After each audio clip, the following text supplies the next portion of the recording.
¿Qué tal, amigos y amigas? Tengan una cordial bienvenida a este espacio de conversación que hacemos acá en el extremo centro del barrio cívico de Santiago, en el corazón de la ciudad, siempre con un invitado o una invitada interesante eh, a la que podemos acceder y conocer sus procesos creativos, sus lecturas, sus mundos interiores. Los escritores y escritoras son así, son un libro abierto que están cruzados por cadenas de flujo, de imágenes, de pensamiento, y eso nos interesa en este programa, indagar, conversar y aproximarnos.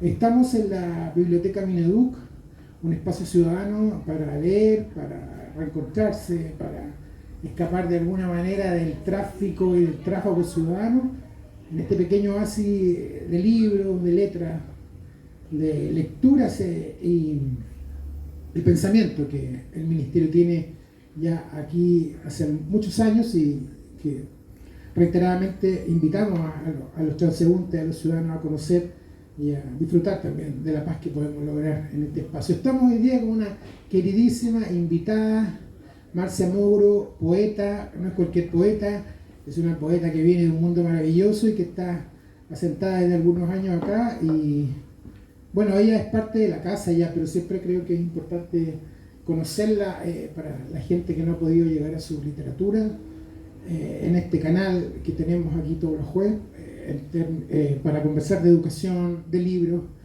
y de creación. Marcia Mouro, gracias por venir, muy buenas tardes y un honor tenerte en este plató. Hola Samuel, buenas tardes.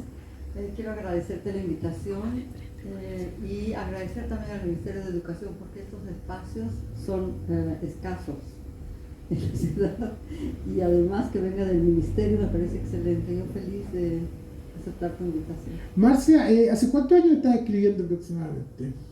¿Cuánto tiempo ya tienes tu trabajo de escritura? No pregunto por la edad, ni esas cosas, sino... No me importa, 1000 años, digamos, o sea, desde que... Empezaste de muy niña, ¿no? Sí, o sea, cuando estaba en el colegio, así que muchos años. De eso te quería preguntar, ¿cómo fue tu infancia educativa? ¿Eras buena lectora? ¿Eras buena estudiante? ¿Eras rebelde? ¿Cómo fue ese proceso de vida y lectura infantil?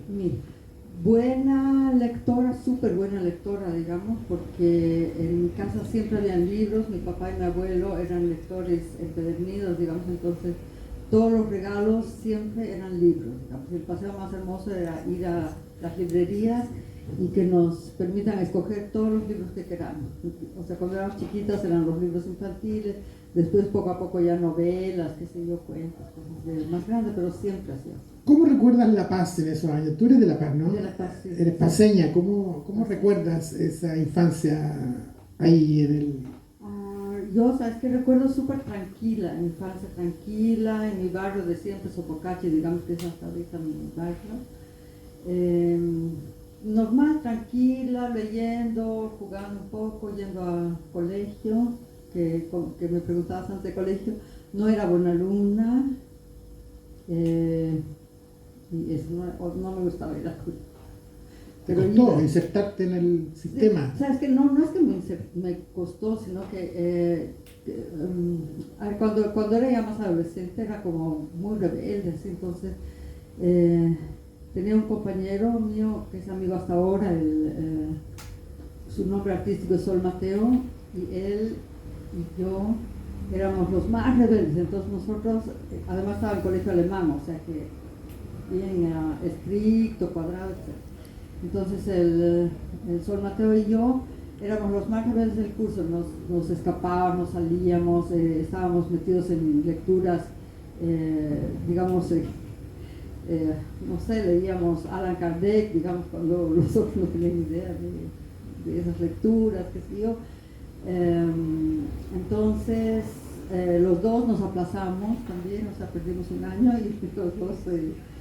Cuando salimos del colegio, que todo el mundo lloraba en la promoción, el Sol Mateo y yo felices cantando. Hablas de Sol Mateo que... Forever, digamos, desde la disculpa. Hablas de Sol Mateo, que es un artista visual muy importante de Bolivia. Sí. ¿Desde niño te relacionaste? ¿Tus amigos eran gente ligada al arte o ¿O tenías un mundo ahí como...? No, sabes qué, gente ligada al arte, porque en mi familia también mi abuela, ponte tú, era amiga de pintores, artistas, qué sé yo. El escritor Jaime Sáenz es mi tío, digamos, o sea, el primo hermano de mi abuela. Entonces siempre teníamos esa relación con escritores, con pintores, con artistas, etcétera.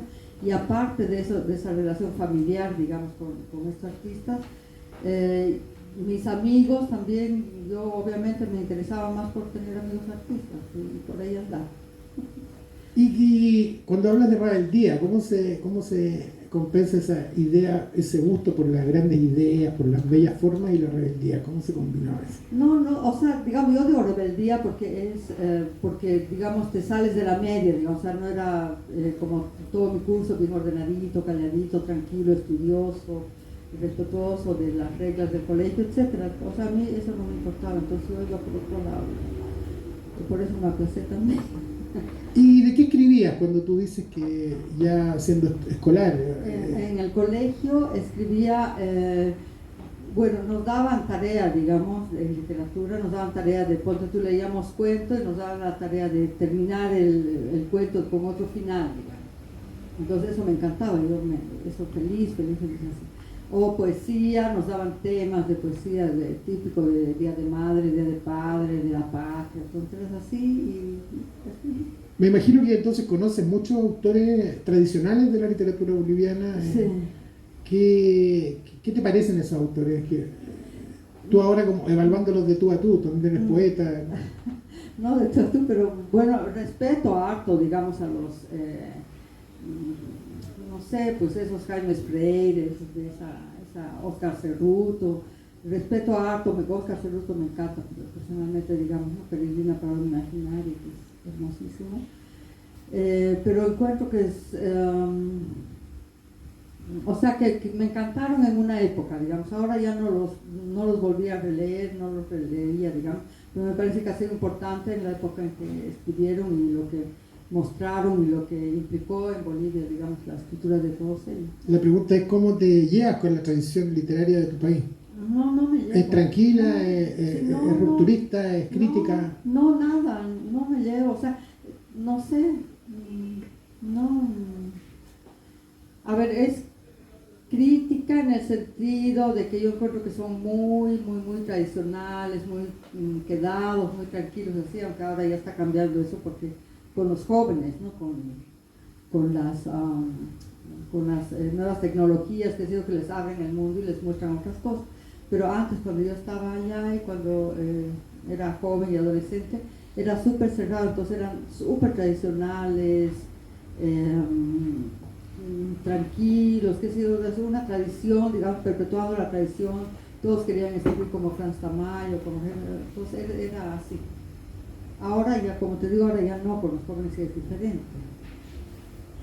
Y en ese proceso de lectura, influencias importantes, recordemos que Bolivia tiene, tú hablas de Fran Tamayo, que es una plataforma muy importante, sí.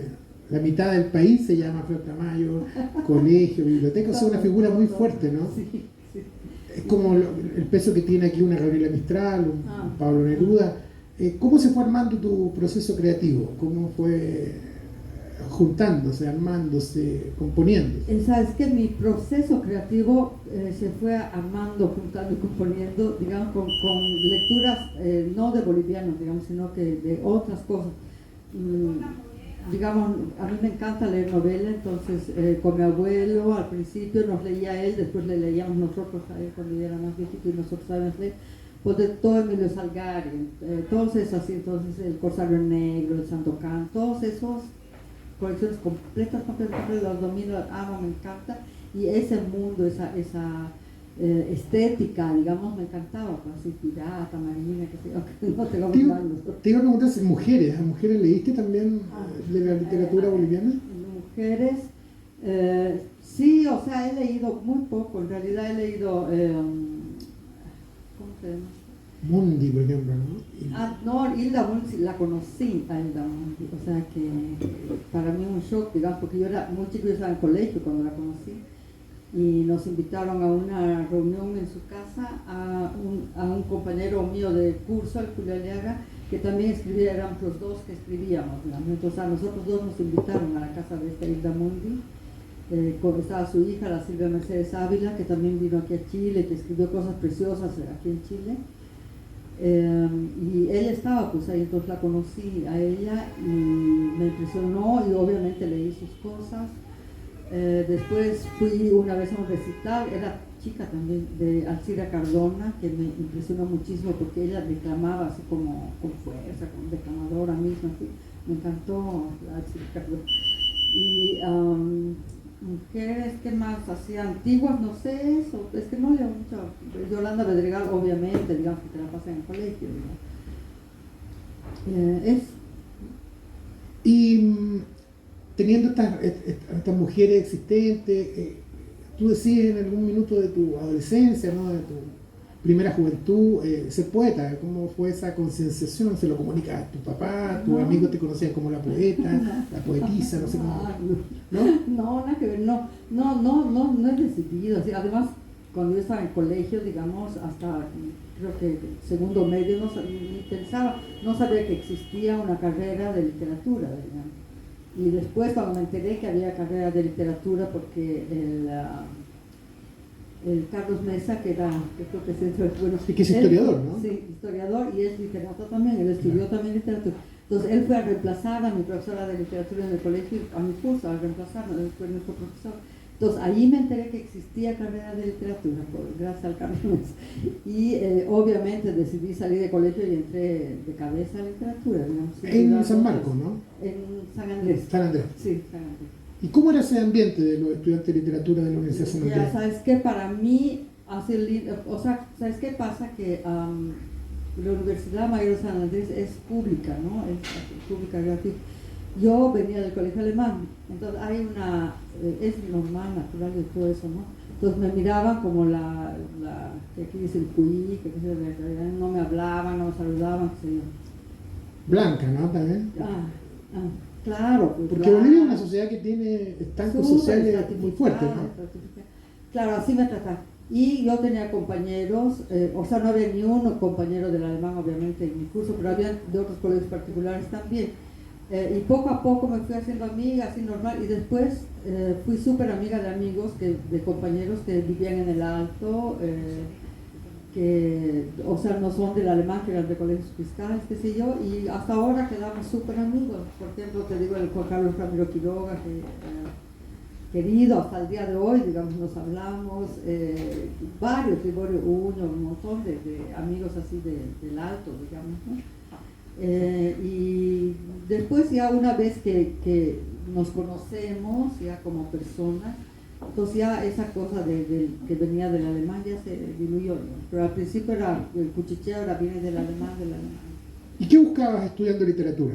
¿Querías leer? ¿Sí? Sí, pero me encontré con que era más para ensayo, digamos, para escribir ensayos, para hacer no sé, esas cosas, pero bueno, igual la teoría y todo eso aprendí, estudié y punto, ya me gustó y la pasé súper bien. ¿Y te acercó un poco a la literatura boliviana o te dejó más lejos? Me acercó en el sentido de que obviamente obligadamente tenía que leer, digamos, ¿no? Literatura boliviana. Sí, no me interesó, aprendí a valorar, interesarme por la literatura boliviana en verdad y decidir también ahí en el transcurso de la carrera de que no quería ser académica, digamos, sino que quería escribir poesía y para eso no se necesitaba aprender en la universidad. Sin embargo, el paso por ahí obviamente que te enriquece, te abre puertas, te muestra otros mundos y otras cosas. ¿Por qué crees que en Chile no conocemos tanto sobre la cultura boliviana? Ya no se conoce, no solo en Chile, en ninguna parte del mundo, digamos, porque en Bolivia nunca en la vida ha habido una política de Estado que se preocupe del asunto cultural.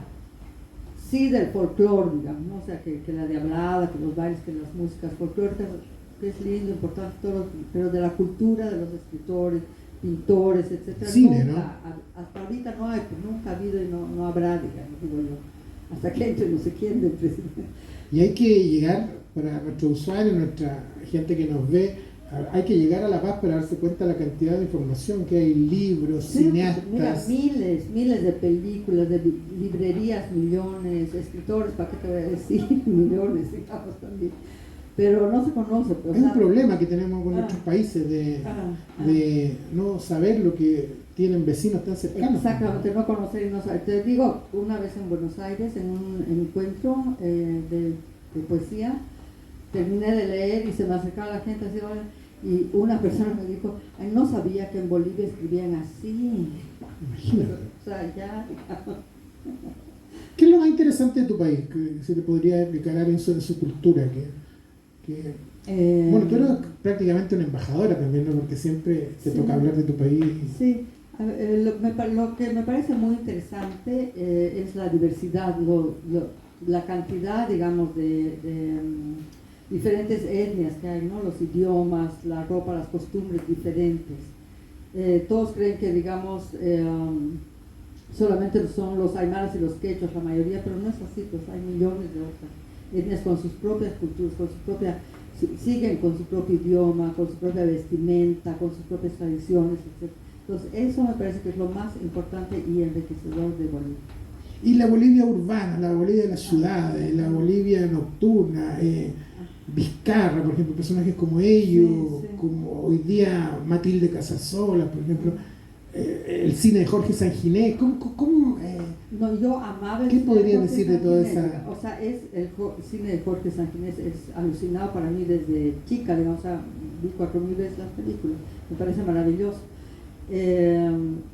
Pero la vida urbana, digamos, sabes que es complicada, para mí personalmente es complicada, porque es que no sé cómo decir que no suene feo, digamos, yo soy, digamos, blanca, o sea, es que me parece que suena feo, pero no hay otra manera de decir. Claro, porque los conflictos, Marcia, raciales, políticos son de cada lugar, entonces hay que estar ahí para darse cuenta el peso que tienen, ¿no? Entonces, ¿sabes qué? Me parece, siempre me duele y me parece terrible cuando tú salías a la calle y ver las cholitas con sus hijitos vendiendo en la calle y los niñitos están haciendo sus tareas en el suelo y las hacen, están escribiendo esas tareas así en el suelo porque tienen que acompañar a su mamá a vender y porque si no, no comen y no viven, digamos.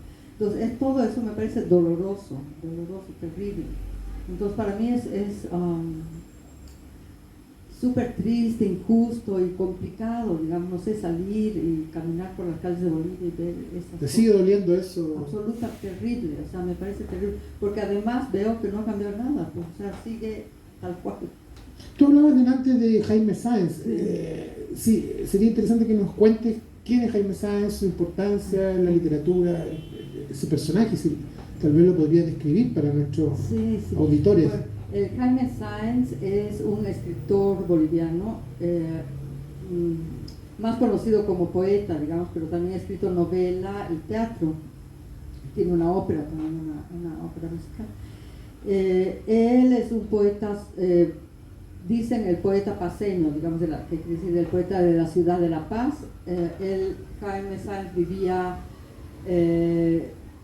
en la noche, él dormía en el día y en la noche salía, digamos, caminaba, escribía de noche. Él era un mito en La Paz porque decían que Jaime Sáenz tenía un pacto con el diablo, entonces, sí es que, y además que era de un carácter súper fuerte el Jaime, y no podías llegar a su casa y tocarle el timbre, tenía que ser invitado, y él era súper formal y qué sé yo. Entonces, si tú contabas a alguien que qué va a hacer en la noche, no voy a ir a visitar a Jaime, qué sé yo, te decía, cuidado, no lo vas a mirar a los ojos, o sea, con mitos así que nada que ver. Lo que sí a él mismo le gustaba ser ese mito que era, digamos, ¿no? Entonces jugaba también con eso, ¿no? ¿Tú eres sobrina de Jaime Sáenz? Sí, o sea, él era primo hermano de mi abuela, digamos, pues, como sobrina, no sé lejana, pero sobrina. Pero lo veía desde chica, digamos, iba a su casa, qué sé yo. ¿Y tenían un acercamiento especial? Sí, ¿sabes qué? Al principio no, porque al principio cuando iba con mi abuela, digamos, a la casa de Jaime, tomábamos once ahí con su tía, con la tía Esther, que era ahí tomando once. Ya después, cuando llegaba la noche, el Jaime ya bajaba y ahí compartíamos un ratito y ya nos iban. Pero cuando yo ya era más grande, y el Jaime bajaba, me preguntaba qué estás leyendo. Entonces una vez yo le dije que estaba leyendo Crimen y Castigo y se alucinó y Dostoyevsky me dijo, ¿y te acuerdas de esa parte que está caminando por las calles de Moscú y se acerca a un ser y le dice a su oído, asesino? O sea, es que no, me acuerdo la piel de gallina. Una lectura muy sagaz de todo. Claro, maravilloso. Entonces, a partir de ahí comenzamos ya a hablar de lecturas, de cosas que nos interesaban, qué sé yo. Entonces, ahí ya fue otra relación, no de, digamos, cómo está tu tío, cómo está tu tía, cómo está tu mamá, qué sé yo, sino que ya de otras cosas. Tenemos entonces esa imagen de este personaje místico, casi inalcanzable, circunspecto. Hay que ver por ahí, yo le recomiendo a nuestros auditores la imagen de esa, ¿no? Sí, con sí, lentes gruesos, con barba. Es un personaje con un traje negro permanentemente. Sí, siempre vestido de negro, era con su calavera de cristal que se colgaba. Y de su obra, háblanos un poco de su obra, su novela, como... Ya, a mí me encanta su poesía, me encanta, o sea, El modo azul me encanta, toda su poesía me gusta. Las novelas, Felipe Delgado es maravillosa, pero es súper difícil de leer y hay que ser bien constante, digamos, porque es de lenta lectura, es súper gorda, no sé cuántos millones de páginas, digamos, y complicada porque tiene harto de divagaciones filosóficas, digamos. Entonces es complicado, pero súper interesante. Y la otra, Los papeles de Narciso Limacha, es también interesante, para mí menos interesante que Felipe Delgado, pero igual es interesante, Nuestro Otro Mundo, otras cosas. ¿Sí? Otra Bolivia, ¿no? Que se escapa de la imagen del folclore y la antropología. Absolutamente, claro. En Felipe Delgado, digamos, es lo que más rescata, digamos, la gente, es la descripción que hace él de los aparatistas y la vida de los nocturna de los aparatistas, ¿no? en La Paz. ¿Los aparatistas son? ¿Se nos puede explicar? Los aparatistas son cargadores, pero no cargadores así, un cargador cualquiera. El aparapita es una persona que ha venido del campo a la ciudad y en la ciudad no encuentra un trabajo digno, qué sé yo, y no quiere encontrarlo tampoco. Entonces él carga cosas. Ponte tú un ropero encima de su espalda, se lo amarra con sogas y lo carga y lleva caminando. Y después de cargar, de hacerse unos pesos, agarra esa plata, esos pesos que se hace y se va a beber. Se va a beber a las chinganas, que se iba a lugares así bien sórdidos. Se siente y comienza a tomar, se le acaba el alcohol, y además bebe alcohol, digamos, no bebe vino. Y va otra vez a cargar, vuelve a juntar monedas así. Y cuando, como decía el Jaime Sáenz, cuando decide que ya no quiere vivir más, eso decide sacarse el cuerpo, entonces la parapita trabaja solamente para eso, junta todas sus monedas, se va a un lugar a tomar, digamos, que hay lugares así, digamos, y se encierra y comienza a tomar, hasta caer muerto, pum. Eso es todo.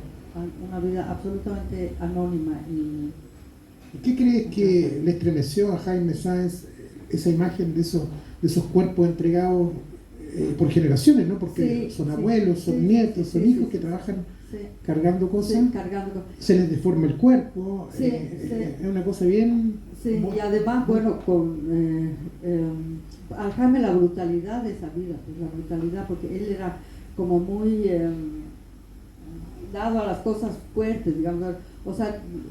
la vida extrema, esa vida extrema, y además que el Jaime mismo era una persona alcohólica, Jaime Sáenz era una persona alcohólica, entonces obviamente ese mundo era también un poco su mundo, obviamente, porque él mismo contaba y decía, él tuvo 3 delirium tremens, digamos, se acordaba y te contaba. Ahora lo que sí yo tengo que decir es que él tenía una fuerza de voluntad increíble, inamovible. Él cuando escribía, ningún libro que él ha escrito con alcohol. Todos ha escrito cuando dejaba de tomar, en el periodo que dejaba de tomar. Consciente, él absolutamente consciente. O sea, cuando íbamos a su casa nos decía, ahí está la botella y me está mirando. Y estaba ahí la botella de vino. Y nos invitaba a un vaso de vino, digamos, pero él no tomaba ni una gota cuando estaba escribiendo, ni una sola gota. Nunca lo he visto borracho. Yo recomiendo a nuestro público conocer la obra de Jaime Sáenz, porque realmente es un poeta de lengua mayor extraordinario que sí. se hace necesario para cualquier persona que hable sobre literatura latinoamericana conocer la obra de este increíble autor. ¿Tus poemas cómo se van armando? Tienes este tío poderoso que tiene tu vida ahí rebelde y alegre en la paz de esos años. No, alegre. ¿Cómo vas? ¿Cómo es ese periodo en que tú lanzas tu primer libro? No, sabes que eso, de mi primer libro comencé a escribir en La Paz, ya, pero después nos decidimos con mi esposo venirnos a vivir a Chile, entonces traje mis papeles, digamos, mis escritos, mis cuestiones. Y aquí en Chile entré a un taller que daba Raúl Zurita en Espacio Cal. Entonces, que yo amaba a Raúl Zurita porque una vez cuando vine de luna de miel vi un poema de él en el periódico y me dio ataque, me dio shock el poema y le dije a mi esposo, ¿quién es? Entonces me dijo Raúl Zurita, es chileno, no sé qué, y ya me quedé con él.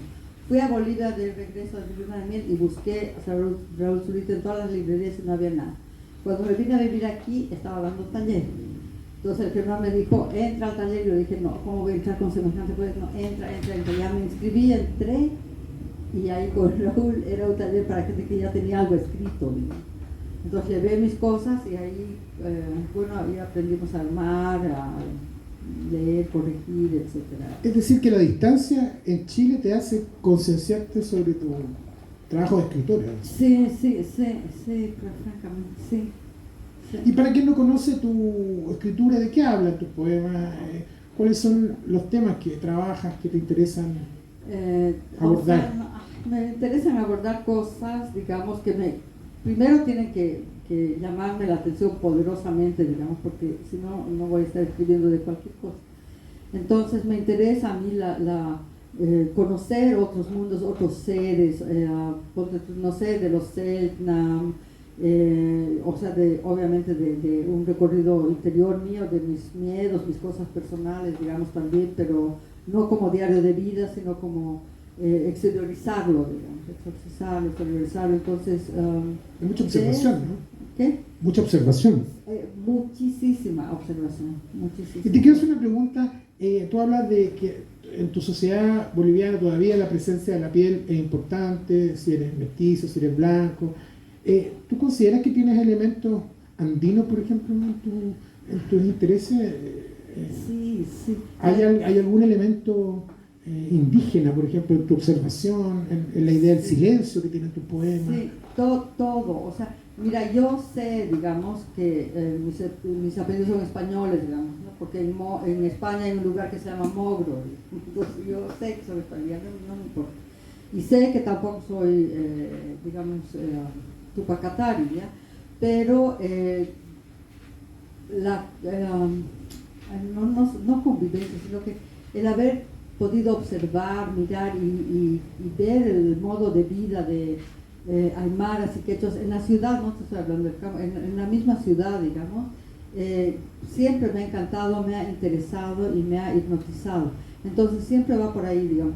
O sea, me encanta lo aymara, me encantan los silencios, me encantan los dichos aymaras, quechos, la forma, la sintaxis, entonces todo eso, también, claro, exacto. Todo eso trato de usar, sintaxis, todas esas cosas trato de usar en... Eres, como diría Echavarri, en una India espiritual, ¿no? Ay, ojalá, me encantaría, pero ojalá fuera. Bueno, la editorial Libros del Cardo el año pasado compiló todos tus libros en esta selección llamada Asuntos, que es muy importante revisar y conocer cuántos libros están compilados acá. Ahí yo creo que 8.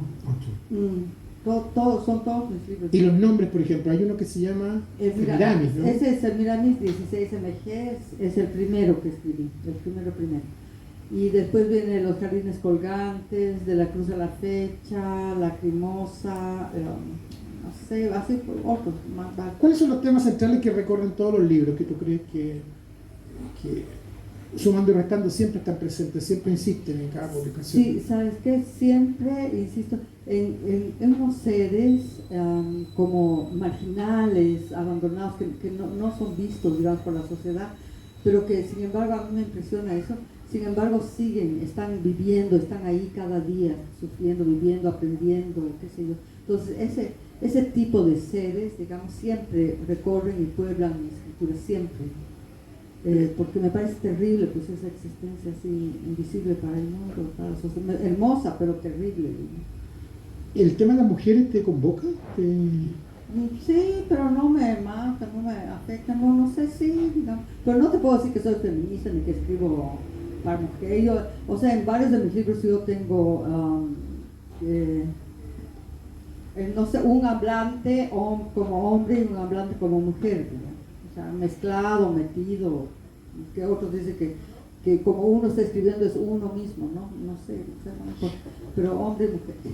Te quería pedir si puedes leer algunos textos y vamos hablando, por ejemplo, de algunas ideas, no sé, a ver, así como un recorrido. Pero me tengo que poner lente. El libro se puede encontrar en todas las librerías, ¿no? Está con una muy buena distribución. Exacto, eso es lo de la editorial Libros del Cardo, tiene una excelente distribución, excelente, o sea... Se pueden encontrar en muchas librerías de Santiago. Muchas, sí, en muchas. Pues voy a leer entonces ¿De qué libro nos vamos a leer? Voy a leer de un libro que se llama... a ver, no sé, voy a leer de Los Jardines Colgantes. ¿Por qué le pusiste ese nombre? Le puse Los Jardines Colgantes por una cosa así romántico-oide, Esa imagen de lo clásico, ¿no? Sí, así como romántico-oide, así. Pero, aquí está 56, aquí está, ya Los Jardines Colgantes, perdón. ¿Ese libro es del año, perdón? 80, no sé qué dice, 95. Ninguna muerte abrirá mi casa a gentes ni a flores, el silencio y callarme. Lavando ropa de sus muertos y llorando a lo largo del río las desventuradas, cambiaron el curso del agua y cambiaron el paisaje por siempre, tu ciudad horadada. Así clamaban las desventuradas durante largas noches polares, adormeciéndose bajo los puentes colgantes, mientras el río cruza tu ciudad como en un sueño. Desventuradas como si fuera un sueño contra las piedras del río, el reflejo de un cielo lejano y azul como en un sueño. Si se mira sus cuerpos detenidamente, se las puede ver respirar, parecidas a organismos ya extintos, desventuradas, permanecen fijadas en el paisaje grave y severo aún en nuestros días. ¿Ahí o más? Sí, no, estamos... Consagradas por el frío, forman un modelo tridimensional de su existencia, tratando de alcanzar el límite de lo visible, desventuradas, al oeste, siguiendo el tránsito del sol entre las piedras del río, y han desarrollado un escudo dorsal que ocupa casi la totalidad del contorno de sus cuerpos. Inocentes, desventuradas, creen. Habiendo perdido el miedo al cálculo diferencial, desventuradas proceden a cuadricular la planicie. Claman las desventuradas, ahí donde debe haber un mundo, al borde de la tierra claman mientras la planicie se ordena, cuadriculada. ¿Cómo preparas tus poemas? ¿Los revisas mucho? ¿Eres detallista o eres más bien te lanzas y...? No, digamos, si es por una obsesión, digamos, si me obsesiona una cosa, digamos, hay por ejemplo una cosa puntual que siempre explico eso porque eso para mí es bien explicativo. Ya una vez estaba caminando por aquí, por un lugar, y vi una figurita, una estatua de un Selknam, que están así. Yo nunca había visto eso en mi vida, no sabía ni qué. Entonces entré y pregunté qué es eso, le digo, entonces la señorita me dice, es un Selknam. Yo, ya, digamos, sí que es Selknam, unos habitantes que ya no existen, no sé qué, entonces eso me bastó, digamos, para llegar a mi casa y meterme de cabeza a leer, ver, conocer, aprender, qué sé yo, y de ahí salió el libro de los Selknam. Entonces, así, por obsesión. Tienes un pensamiento muy visual, ¿no? Ves cosas. Sí. A ti te gusta mucho el arte, ¿no? En general, sí. Coleccionas arte también, Sí. tienes una pequeña colección personal. Sí. ¿Por qué te gustan las imágenes? ¿Por qué te gusta esa información que tiene? No, porque me gustan y me impresionan, digamos, porque me abren otras puertas, otros caminos que yo jamás hubiera podido llegar a eso, digamos. O sea, puedes tú ver un cuadro o, no sé, una escultura, qué sé yo, que me fascine, que me atraiga, que me mueva algo, me va a llevar a lugares donde yo de otra manera nunca hubiera accedido, ¿no? O sea, miras mucho tú. Claro, claro, me encanta eso, miro, escucho, miro. ¿Y cómo se compensa la visión y la palabra? ¿Da cuenta la palabra de lo que tú ves? Eso trato de que dé cuenta la palabra de lo que veo, por eso me demoro harto. Generalmente mi proceso de escritura son como 2 años, ¿verdad? Me demoro. Y cuando estás ahí escribiéndonos estas imágenes que nos plantean las mujeres lavando en los ríos, ¿de dónde tomaste esa imagen?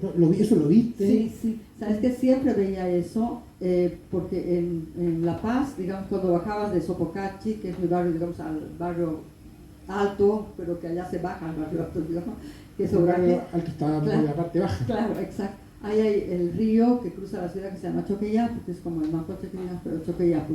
Entonces ahí en Obrajes, abajo del puente, habían siempre las mujeres, las viudas, digamos, cholitas, que lavan ahí la ropa de sus muertos, y eso es, digamos. A mí siempre me ha impresionado eso, que esas mujeres que estén lavando la ropa de sus muertos en el río, digamos, porque el río corre y el agua se lleva, ¿no? Y esas imágenes que te quedan dando vueltas eso son primordiales, están así como marcando también lo que siempre están mirando, ¿no? Sí, y además como bien ancestrales, bien primitivos, bueno. Tú viajas regularmente a Bolivia, ¿no? Estás como siempre visitando, sí, sabes lo que pasa de tu país, sabes los libros que se hacen, estás muy enterada. Lo más enterada posible, digamos, sí. Ahora no voy a hacer tiempo por lo de la pandemia, pero estoy más... ¿Y cómo es tu relación con los poetas, con los intelectuales bolivianos? No, normal. O sea, ni intelectuales, ni poetas, digamos, bolivianos, ni chilenos, ni de ninguna parte del mundo. A mí me relaciono, digamos, con la persona, digamos. Si escribe y escribe bello, que hermoso, que bien, digamos, pero más es la persona, digamos. Entonces, no, soy obviamente amiga de los escritores, qué sé yo, y está bien, pero no por la escritura, sino por la persona. Sin embargo, tuviste una amiga bien importante que fue Blanca Twister, ¿no? Sí, mi profesora fue ella. Cuéntame, háblanos un poco de su poesía, de la importancia que tiene su obra para ti. Sí, mira, la Blanca Twister, ella era, digamos, de familia alemana, digamos, los papás alemanes, pero ella nació en La Paz y vivió en La Paz toda su vida, entonces, a pesar de su apellido Twister, digamos, era súper paseña, la verdad, súper paseña. Y ella fue mi profesora en la universidad. Ella hizo en Francia, en París, hizo su tesis sobre el Jaime Sáenz, porque era muy amiga de Jaime Sáenz, y hizo una cosa de la antropología de los imaginarios, eso de Jaime Sáenz. Y entonces después de hacer su tesis allá, llegó a La Paz a enseñar en la universidad, digamos, y ahí fue mi profesor. Excelente profesora, excelentísima profesora, súper exigente, y después poco a poco nos fuimos haciendo amigas. Me vine a vivir a Chile, ella, cuando venía aquí se alojaba en la casa, que nos subimos muy de bien. Y ella escribía poesía también, pero a mí me gustaba mucho más, y se lo dije a ella, no es que se lo dije a ella, me gustaban mucho más sus ensayos, porque brillante, ensayista, brillante la verdad. Y además ella fundó la editorial Hombrecito Sentado en La Paz, que es fundamental, digamos, para la difusión de los escritores, de los poetas jóvenes en Bolivia. Ella los hacía en su casa con su marido, con Alberto Villalpando, que es músico. Los hacía en su casa con sus propias manos, digamos, de una manera absolutamente generosa, no te cobró un peso.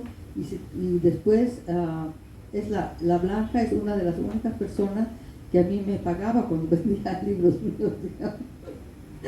Y algo, digamos, increíble para mí. ¿No ha sido editada en Chile ella? No ha sido editada en Chile, Blanca. Sería interesante conocerla. Sí, claro, o sea, absolutamente interesante. Como digo, su poesía a mí me gustan, ponte tú, 3 libros, digamos, de poesía de él, pero sus ensayos son alucinados, maravillosos. ¿Qué otro autor o autora nos sugeriría para leer para llegar a la Bolivia de hoy? A la Bolivia de hoy. ¿Hay alguna o habría que volver a los clásicos? No, pues los jóvenes, hay millones de jóvenes que están escribiendo ahorita. Todos ponte tú los jóvenes que escriben en el Alto, digamos, los talleres que hay en el Alto, por ejemplo, literatura alteña que se llama, que son un montón de nombres y que se consiguen los libros en internet, porque como son jóvenes suben todo a internet. Entonces, literatura alteña, digamos, lean eso. ¿Y esto de hacer una obra reunida no te deja con ánimo de seguir escribiendo o quieres seguir haciendo No, cosas? está escribiendo. Lo que pasa es que es idea de la Gladys porque es de su editorial, digamos, ¿no? Yo escribo, hago mis cosas de visuales, hago mis asuntos que se llaman, todas las cosas que hago que son fuera de la hoja de la literatura, digamos, pero todas tienen que ver con mi obra, digamos, atraviesan mi obra, pero salen de la escritura. Léenos, para ya terminar este tramo, algún poema que tú consideras como muy importante, muy especial. Ninguno. Y explícanos por qué puede ser Es que yo, sabes que no sé nada de mis poemas, ni un poema de memoria, es mío, porque lo escribo y ya lo olvido, ya salió. Pero algunos que tú sientas que tiene como que tengan un valor muy muy especial para ti. Ya, justo aquí abierto de los Selknam que me encanta. Ya. Selknam soñaba, evocaba Selknam. Selknam decía, Selknam pensaba Selknam, caminaba Selknam en tristísimos atardeceres. Selknam imaginaba mientras botaba canoa, mientras mezclaba tintes, mientras pintaba cuerpos. Selknam soñaba.